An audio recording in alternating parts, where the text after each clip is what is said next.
नमस्कार, AB star news देख रहे हैं आप और मैं हूं आपके साथ सोहन सिंह।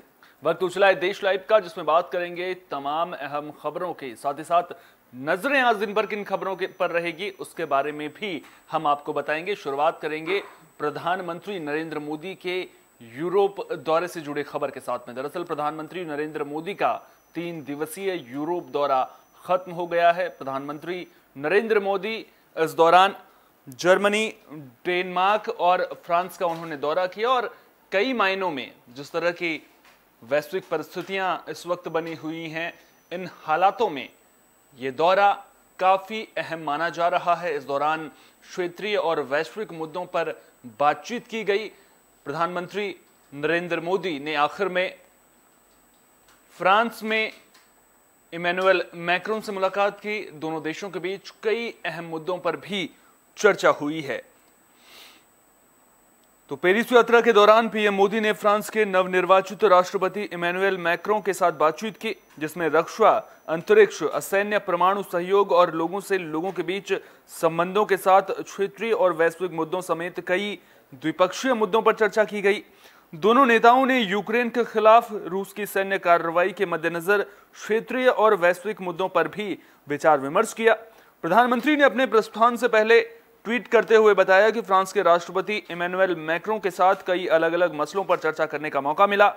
पीएम मोदी ने प्रस्थान से पहले ट्वीट करते हुए कहा, फ्रांस की मेरी यात्रा संक्षिप्त लेकिन बहुत उपयोगी थी। राष्ट्रपति इमैनुअल मैक्रों और मुझे अलग अलग विषयों पर चर्चा करने का मौका मिला। मैं उन्हें और फ्रांसीसी सरकार को गर्मजोशी से आतिथ्य के लिए धन्यवाद देता हूं। पीएम मोदी ने अपनी यात्रा के दौरान जर्मनी, डेनमार्क और फ्रांस के नेतृत्व के साथ कई उच्च स्तरीय बैठकें की। साथ ही 3 देशों में भारतीय प्रवासियों के साथ बातचीत भी की। अपनी यात्रा के दौरान प्रधानमंत्री ने जर्मनी और डेनमार्क के व्यापारिक नेताओं के साथ भी बातचीत की। बता दें कि पीएम नरेंद्र मोदी सोमवार को बर्लिन पहुंचे थे, जहां उन्होंने छठे भारत जर्मनी अंतर सरकारी परामर्श में भाग लेने से पहले जर्मन चांसलर ओलाफ स्कोल्ज के साथ द्विपक्षीय चर्चा की।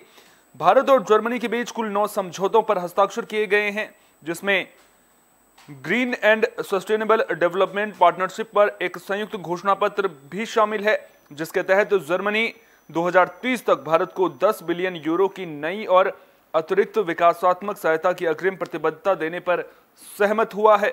अपनी यात्रा के दूसरे दिन भारतीय प्रधानमंत्री कोपनहेगन पहुंचे। वहां अपने डेनिश समकक्ष मेटे फ्रेडरिक्सेन के साथ उन्होंने बातचीत की और दोनों देशों के बीच व्यापार और पर्यावरणीय कार्रवाई पर सहयोग समेत द्विपक्षीय मुद्दों पर चर्चा की गई। माइग्रेशन एंड मोबिलिटी, कौशल विकास, व्यावसायिक शिक्षा और उद्यमिता के क्षेत्र में सहयोग पर एक समझौता भी, ऊर्जा नीति के शुभारंभ समेत दोनों देशों के बीच औपचारिक रूप से इसके अलावा कई समझौतों पर भी हस्ताक्षर किए गए। अपनी यात्रा के तीसरे दिन पीएम मोदी ने नॉर्वे, स्वीडन, आइसलैंड, फिनलैंड और डेनमार्क के प्रधानमंत्रियों के साथ दूसरे भारत नॉर्डिक शिखर सम्मेलन में भाग लिया। शिखर सम्मेलन के दौरान प्रधानमंत्रियों ने नॉर्डिक देशों और भारत के बीच सहयोग को गहरा संबंध बनाना जारी रखने का संकल्प लिया और अंतर्राष्ट्रीय शांति और सुरक्षा से संबंधित अहम मुद्दों पर अपनी चर्चा को केंद्रित किया, जिसमें यूक्रेन में संघर्ष, बहुपक्षीय सहयोग और जलवायु परिवर्तन शामिल है।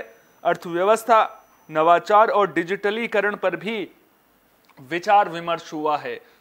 तो प्रधानमंत्री नरेंद्र मोदी का ये दौरा कई मायनों में खास रहा।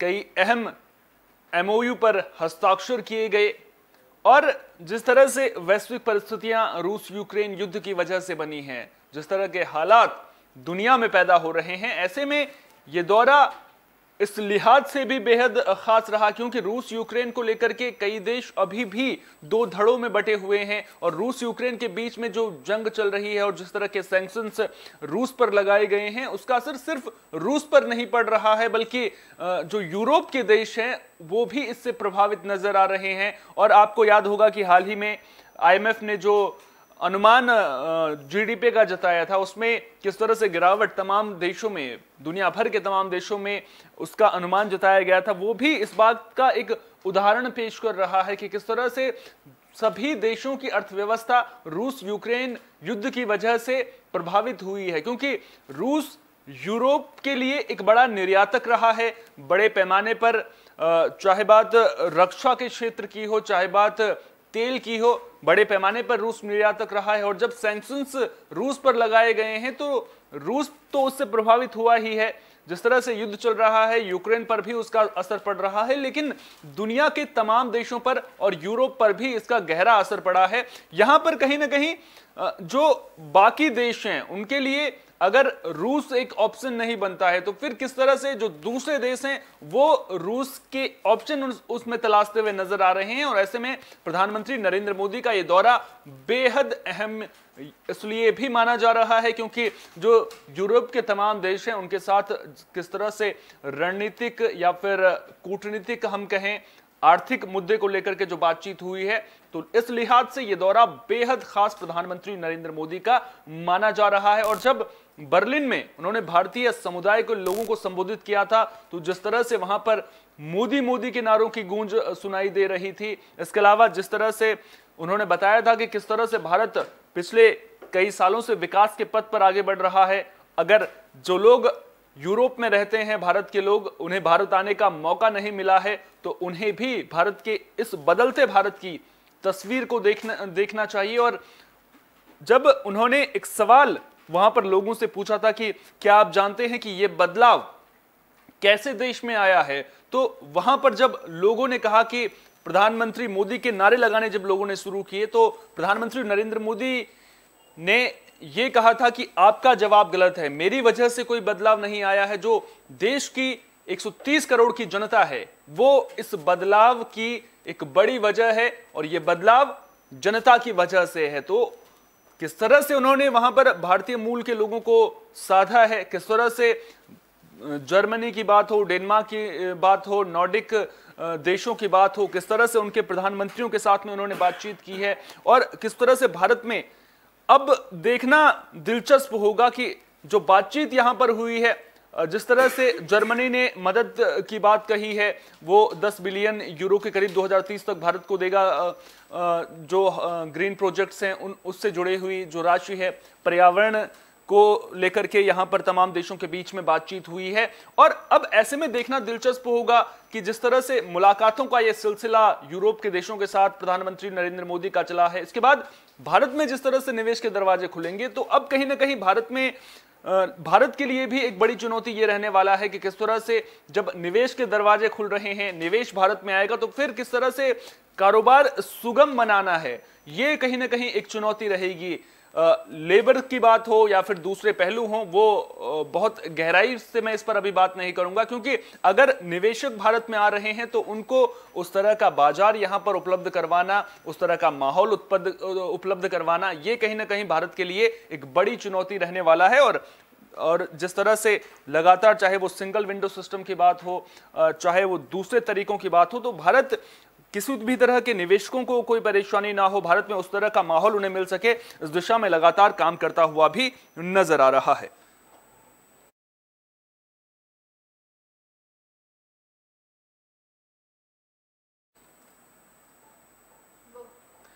राजस्थान में हिंसा का मामला थमने का नाम नहीं ले रहा है। दरअसल जोधपुर में हिंसा की खबर सामने आई थी। ईद से एक दिन पहले और ईद के दिन नमाज के बाद भी हंगामा हुआ था और अब भीलवाड़ा से भी एक ऐसी ही खबर सामने आ रही है। तो राजस्थान में जोधपुर के बाद अब भीलवाड़ा में तनाव का माहौल पैदा हो गया है। बीती रात एक समुदाय के 2 युवकों पर हमला हुआ है, जिसके बाद उनकी बाइक में भी आग लगा दी गई। घटना से गुस्साए लोग सांगानेर इलाके में आरोपियों की गिरफ्तारी की मांग को लेकर धरने पर बैठे हैं। वहीं माहौल को देखते हुए बड़ी संख्या में पुलिस बल तैनात कर दिया गया है। बताया जा रहा है कि आनन फानन में घायल दोनों युवकों को जिला अस्पताल में भर्ती कराया गया है, जहां उनका इलाज जारी है। जानकारी के मुताबिक पूरे इलाके में पुलिस फोर्स को तैनात कर दिया गया है और पुलिस हमलावरों की तलाश में जुट गई है। घटना से गुस्साए लोगों ने हमलावरों की गिरफ्तारी के बिना घायलों को अस्पताल पहुंचने का भी विरोध किया था, लेकिन प्रशासन ने उन्हें समझा बुझाकर इलाज शुरू करवाया। फिलहाल दोनों की हालत खतरे से बाहर बताई जा रही है। पुलिस के मुताबिक अभी तक दोनों युवकों पर हमले की वजह सामने नहीं आई है। बता दें कि इससे पहले जोधपुर में माहौल बिगड़ते देखा गया था। ईद के दिन राजस्थान के जोधपुर में सांप्रदायिक हिंसा की वजह से माहौल खराब हुआ था। हिंसा को रोकने के लिए जोधपुर में 6 मई तक कर्फ्यू लगा दिया गया है। वहीं इंटरनेट सेवाएं भी 6 मई तक यहां पर ठप रहेंगी। दरअसल दो समुदायों के बीच ये झड़प जालोरी गेट चौराहे के बाल मुकुंद बिस्सा सर्किल पर लगे भगवा झंडे को उतारकर उसकी जगह पर दूसरा झंडा फहराने से शुरू हुई। इस घटना के बाद दोनों समुदायों में आधी रात को भीषण पथराव भी हुआ था। इस हिंसा में कई लोगों के चोटिल होने की भी खबर थी। इस मामले में पुलिस ने अब तक 141 लोगों को गिरफ्तार किया है।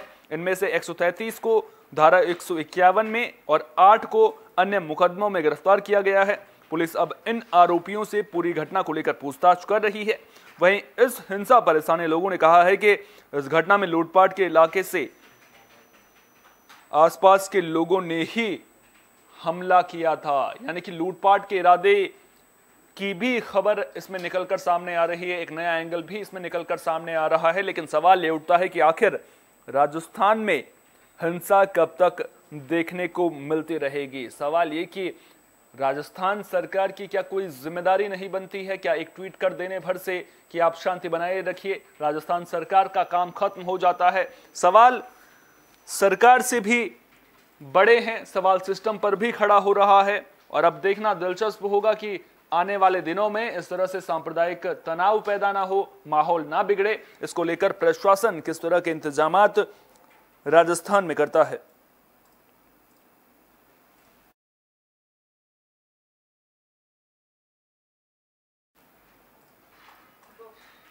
राजधानी दिल्ली से भी हिंसा की खबर सामने आ रही है। दरअसल वेलकम इलाके में दो समुदायों के बीच में झड़प का मामला सामने आया है। बच्चे खेल रहे थे, इसी दौरान बच्चों के बीच में किसी बात को लेकर विवाद हुआ और देखते ही देखते खेल खेल में पूरी बात ही बिगड़ गई। तो राजधानी दिल्ली के वेलकम इलाके में दो बच्चों के झगड़े के बाद दो समुदायों में भिड़ंत हो गई है। इसके बाद हुई पत्थरबाजी की वजह से भारी तनाव पैदा हो गया है। पूरा वाकया बुधवार की देर रात का है। मामले की गंभीरता को देखते हुए पुलिस ने सख्ती बरती है और अब तक 3 लोगों को गिरफ्तार किया गया है, जबकि 37 लोग हिरासत में हैं। मौके पर भारी संख्या में पुलिस बल तैनात कर दिया गया है। नॉर्थ ईस्ट दिल्ली के डीसीपी संजय कुमार से मिली जानकारी के मुताबिक बीती रात पीएस वेलकम क्षेत्र में फोटो चौक के पास दो समुदायों के लोगों के बीच झगड़े को लेकर पीसीआर कॉल आई थी। सूचना मिलने पर घटनास्थल पर तुरंत पुलिस की टीम पहुंची। इसके साथ ही फोर्स को भी तैनात किया गया। शुरुआती जांच में पता चला कि वेलकम इलाके के एक्स एंड वाई ब्लॉक के पार्क में खेलने वाले बच्चों के बीच झगड़ा हो गया था। इसके कारण दो समुदायों के बीच हाथापाई हुई। सांप्रदायिक तनाव की आशंका जताते हुए कुछ लोगों ने पुलिस को खबर की, जिसके बाद पुलिस हरकत में आई और इलाके में भारी बल को तैनात कर दिया गया। डीसीपी ने आगे बताया कि 37 लोगों को हिरासत में लिया गया है और कुछ की तलाश जारी है। वहीं अब तक 3 लोगों को गिरफ्तार किया गया है। मामले में आईपीसी के तहत कार्रवाई की जा रही है और 108 सीआरपीसी के तहत पाबंद भी किया गया है। उनके मुताबिक फिलहाल स्थिति पूरी तरह काबू में है। दंगा की धाराओं के तहत सख्त कानूनी कार्रवाई शुरू की जा रही है। नागरिक भाईचारा समिति के सदस्यों को दोषी व्यक्तियों की पहचान करने में सहायता के लिए भी शामिल किया गया है। लेकिन सवाल ये कि आखिर बच्चों के जो झगड़ा था उसकी बात इतनी कैसे बिगड़ गई, सवाल कई सारे खड़े हो रहे हैं। और देखना दिलचस्प होगा कि जिस तरह से ये नफरत देखने को मिल रही है, जिस तरह से ये तनाव अलग अलग राज्यों में देखने को मिल रहा है, आखिर उस पर पूर्ण विराम कब लगेगा, ये कहीं ना कहीं सबसे बड़ा सवाल अभी भी जस का तस बना हुआ है।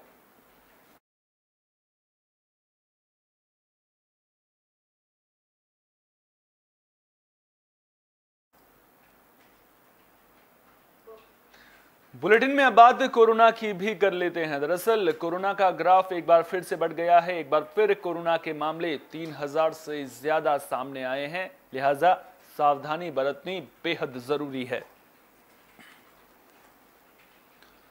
तो कोरोना महामारी की रफ्तार एक बार फिर बेकाबू होती हुई नजर आ रही है। देश में पिछले 24 घंटे में कोरोना वायरस के 3275 नए केस सामने आए हैं और 55 लोगों की मौत हो गई है।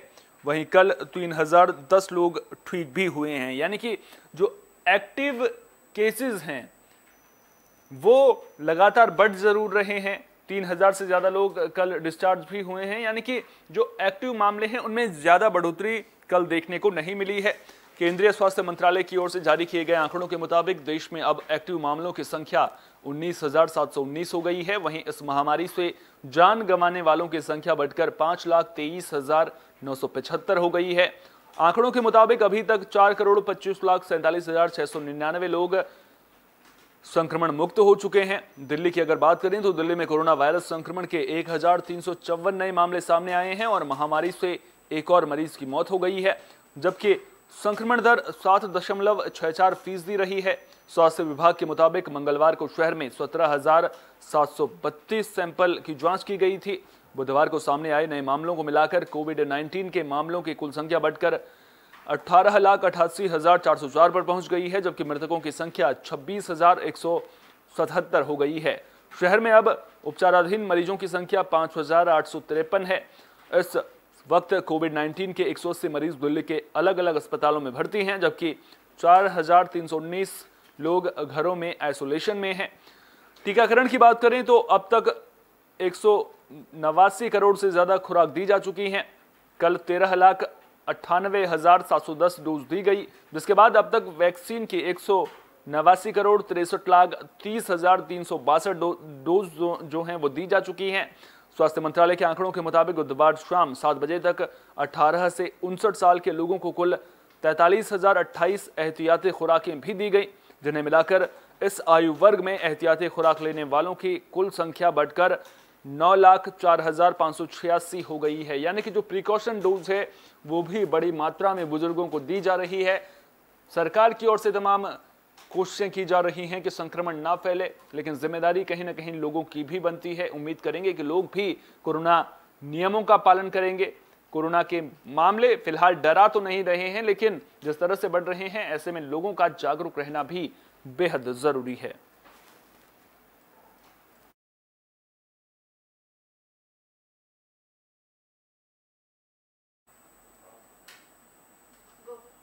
मध्य प्रदेश के रायसेन से सड़क हादसे की खबर सामने आ रही है। दरअसल एक ट्रक और ऑटो की टक्कर हो गई थी। इस हादसे में 5 लोगों की मौत की खबर सामने आई है।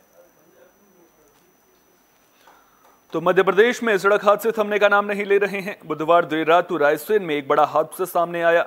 एक ट्रक और ऑटो की भिड़ंत में 5 लोगों की मौत की खबर है। मरने वालों में एक बच्चा भी शामिल है, जबकि 5 लोग गंभीर रूप से घायल बताए जा रहे हैं, जिन्हें इलाज के लिए भोपाल में भर्ती किया गया है। जानकारी के मुताबिक रायसेन से 22 किलोमीटर दूर भोपाल रोड टेडिया पुल के पास उमरावगंज थाने क्षेत्र में एक लोडिंग ऑटो और ट्रक में भिड़ंत हो गई। हादसा इतना जबरदस्त था कि एक बच्चे समेत 4 लोगों ने मौके पर ही दम तोड़ दिया। खरवई चौकी पुलिस और रायसेन जिला मुख्यालय से तहसीलदार घटना की जानकारी मिलते ही घटनास्थल पर पहुंचे।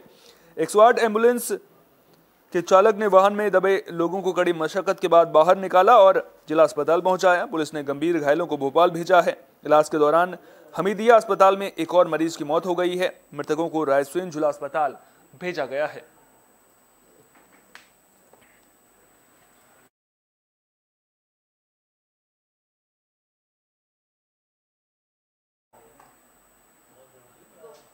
तो मध्य प्रदेश में सड़क हादसे थमने का नाम नहीं ले रहे हैं। सवाल ये उठता है कि सरकार की ओर से, प्रशासन की ओर से जागरूकता सप्ताह का आयोजन किया जाता है, ट्रैफिक नियमों की जानकारी दी जाती है, सड़क सुरक्षा सप्ताह का आयोजन किया जाता है, लेकिन उसके बावजूद भी इस तरह के हादसे जब होते हैं तो फिर कहीं ना कहीं ये जो हादसे हैं वो अपने पीछे कई सवाल जरूर छोड़ जाते हैं। देश लाइव में फिलहाल के लिए इतना ही। देश दुनिया की तमाम अहम खबरों के लिए बने रहिए AB स्टार न्यूज के साथ, क्योंकि यहां पर खबरों का सिलसिला कभी नहीं थमता।